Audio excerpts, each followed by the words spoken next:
From KVUE News in Austin, you're watching Texas This Week with Ashley Goodo. Good morning and happy Easter. This week, a major win for Texas Republicans with the passage of Senate Bill 2, creating education savings accounts or school vouchers. We're taking a look at the deals that happened behind the scenes to get it passed. But first, let's get to the three things you need to know in Texas politics. State Senator Mays Middleton from Galveston is entering the race for Texas Attorney General. He's the second Republican to launch a campaign. John Bash, an attorney for Elon Musk and former U.S. attorney, announced his candidacy last week, the same week that Attorney General Ken Paxton announced his campaign to challenge U.S. Senator John Cornyn in the 2026 election. A win for the AG's office this week. The city of San Marcos cannot enforce its marijuana decriminalization ordinance. A state appeals court signed with Attorney General Ken Paxton reviving his lawsuit against the city. Back in 2022, 81% of San Marcos voters approved a ballot measure to decriminalize low-level marijuana offenses. The Texas Attorney General's office sued, saying the ordinance goes against state law. Last summer, that lawsuit was dismissed, but this week, justices with the 15th Court of Appeals sided with the state, reviving the lawsuit so it can go back to trial court. City leaders will meet next week to talk about how to move forward. The Texas job market continues to see positive growth. New data from the Texas Workforce Commission shows the labor market reached record highs in both the total number of jobs and the size of the civilian labor force. The state added 26,500 jobs last month. The civilian labor force added more than 8,000 people, marking growth in 57 out of the past 59 months. The unemployment rate in Texas comes in at a little more than 4%. With about 6 weeks left in the Texas legislature's 89th regular session, top Republicans got a big win this week. The House of Representatives passed Senate Bill 2 to create an education savings accounts program. The measure has historically failed in the lower chamber as rural Republicans teamed up with Democrats. But thanks in large part to actions by Governor Greg Abbott, a plan is on its way to his desk. Scott Braddock, editor of Harvey Cronberg's Quorum Report, joined me to talk about the bill. Scott, thanks so much for being with us. Good to see you, even though I look like 40 miles of bad road, because every day this week has been till 2 in the morning at the Capitol. You know how it goes. It's been some long days at the Capitol, but this week was a good week for Republicans, particularly the top three who have been really pushing for an ESA bill to get passed. It passed in the House, really a historic first. Talk to us about what it took, what Greg Abbott had to do in order to get this bill passed. Lying, cheating, stealing, cajoling, everything, threatening people, trying to get this done. And even with all of that, he still had to call in the biggest gun of all in the Republican Party, right? He had to call President Trump himself and have Trump give a sort of pep rally speech to the Texas House Republicans. Some of them were still holdouts on some of the details of the school voucher plan.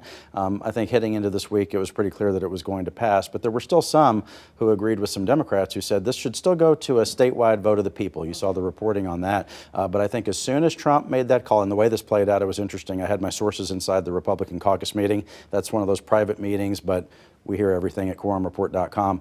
The second that the governor put Trump on the speakerphone to talk to the Republicans, I got a text message from somebody who was in the room, and they said, oh my God, he just put Trump on the phone, and he's telling us we need to pass this deal. At that point, all the starch went out of any of the Republican opposition to even some of the details on the voucher plan. And after that, they were all pretty much walking in lockstep, except for only 2 Republicans who ended up voting no.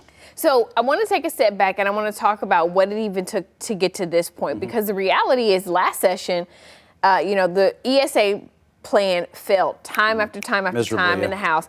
And it was because we had rural Republicans teaming up with Democrats to vote it down.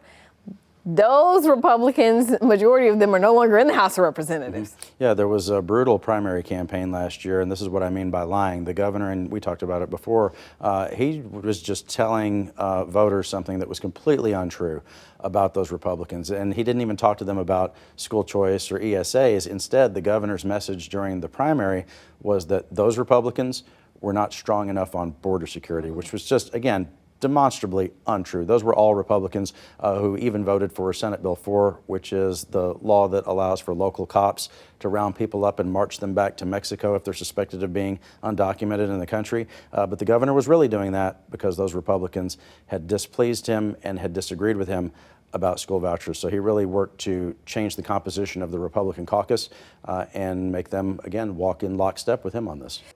On Friday, Lieutenant Governor Dan Patrick says he's going to tell the senators they should not even go to conference on this to work out the differences between the House version and the Senate version, which really the big difference is how much money, right, each ESA would be worth. He says that the Senate should just concur. You know, this is one of those things that makes me think two things. One, that Dan Patrick may be on the brink of a retirement announcement. He has said he's running again.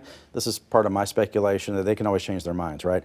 I think that Patrick sees this as a legacy thing for him, and you've covered the legislature enough to know that it's usually not Patrick's style to just say, oh yeah, we'll just agree with what the House did. I think on this one, he's saying, hey, the House finally did take a vote. We'll just agree with it, and process-wise, that just sends it to the governor. That will end the debate on this completely. If Patrick wasn't at least considering retiring, I don't think that he would do that. The other way to think about it is just that, look, the House has never taken a vote like this, and Patrick thinks it may not even happen again, even if they tinkered with the details of it in a conference committee, which is, you know, the closed-door meeting where the House and Senate negotiators get together and try to hammer out details. I think that Patrick thinks, look, they voted on it once, they passed it, and we don't need to have that same pressure campaign again. Yeah, because they would have to vote on it again. After they do all the tinkering, it would have to go back and pass both chambers with no amendments, no changes in order to get to the governor's desk. Right. I want to point out 2 Republicans voted against it, and I think it's significant, right? We had Gary Van Dever from New Boston and former Speaker of the House, Dade Phelan from Beaumont. Phelan voting no. What do you think that says about when vouchers were brought up, how they were brought up in the House last session when he was Speaker? Yeah, look, I think as a presiding officer versus being a rank and file member, they're just different jobs. And when Dade Phelan was the Speaker, I think he was trying to let the House members represent their districts, and he was trying to protect the House members, in this case from the governor who, as we said, was brutally attacking Republicans about this issue. It tells me that he just doesn't agree, that Phelan doesn't agree with this program in concept. And it's also worth noting that during Phelan's primary last year, some of those folks who agree with the school voucher program, some of those big money interests, they were spending a lot of money against him in his primary, so there's probably some hard feelings there too. Yeah. You know, as if there wasn't enough going on with the ESA and the vote, the House came back the second day. They were set to vote it out, finally pass it. And we expected things to go quite quickly in the House, but they got hung up on a memorial calendar. What the heck happened? A memorial resolution in the House, this is, and it was described this way by one of the members on the floor, a Democrat from Houston, Ann Johnson, said this should be the least political thing that happens in the House. It's just paying tribute to, and this is one thing I think about memorial resolutions that is extra cool. It doesn't have to be somebody famous like a Cecile Richards, who was the person that was going to be honored. It can also be somebody that no one ever heard of, right? It can be somebody that the House just does it for that person's family. In a lot of ways, you should think of it like a funeral, right? It's not for the dead person. It's for the people who are still here. But there were some, well, I've started calling them the grandstanding caucus because they're not more conservative than the other Republicans, but there are some grandstanders in the House who said that there should not be a memorial resolution for Cecile Richards because she was the head of Planned Parenthood, and these folks don't agree with abortion. Well, look, on these memorial resolutions, Democrats are honored, Republicans are honored, and as I said, sometimes people who were not even political are honored on the House floor. It's a nice thing that the House does, and they do it in a not just bipartisan way, but a nonpartisan way.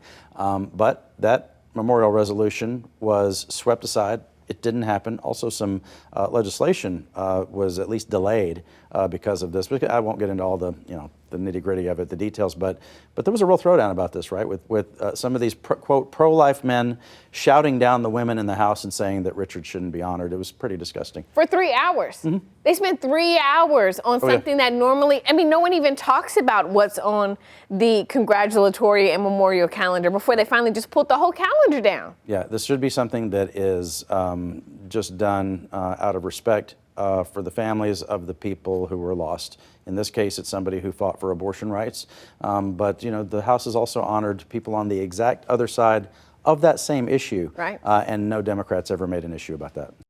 One note for you about Senate Bill 2. The Senate comes back from recess on Tuesday. So if the members decide to concur with the House changes to the ESA bill, it could get to the governor's desk within this upcoming week. That's Texas This Week.